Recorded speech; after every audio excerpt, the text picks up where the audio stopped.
Korea. Hi. So then, hello again.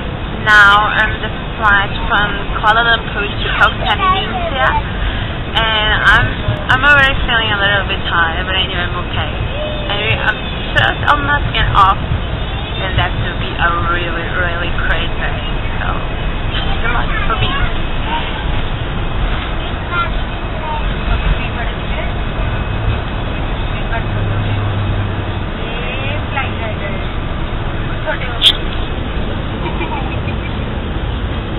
So right now we are off Malaysia. So see ya, India.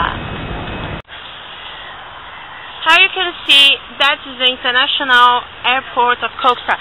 And right now I'm in India for the first time. Here it's kind of 3:30 or 4, something like that.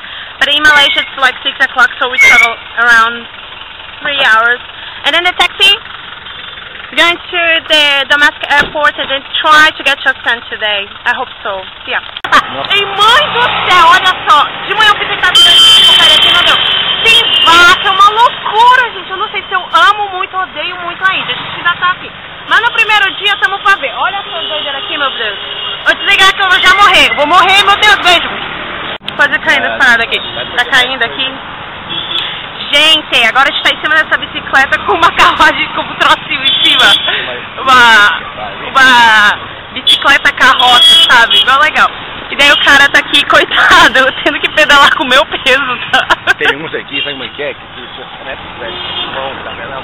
Meu povo mentova do meu Brasil, minha mãe, meu pai e minha tia.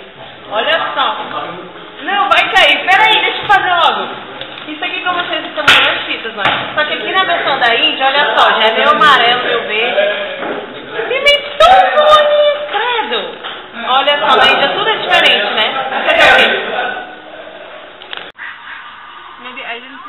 Night going. O que eu tava falando? Repeat again. A primeira vez, porque eu já tô aqui há 2 dias praticamente. Só que a primeira vez que eu comi na casa, meio que comida normal, sei lá. Só que a palma aqui é a primeira refeição mesmo. A galinha tá muito apimentada isso aqui. Mas muito, eu nunca comi algo tão apimentoso, como eu falo, na minha vida. Nunca. Fazer o quê? Isso é experiência, né? Então, acompanhem, vamos ver mais o que acontece aqui na Índia.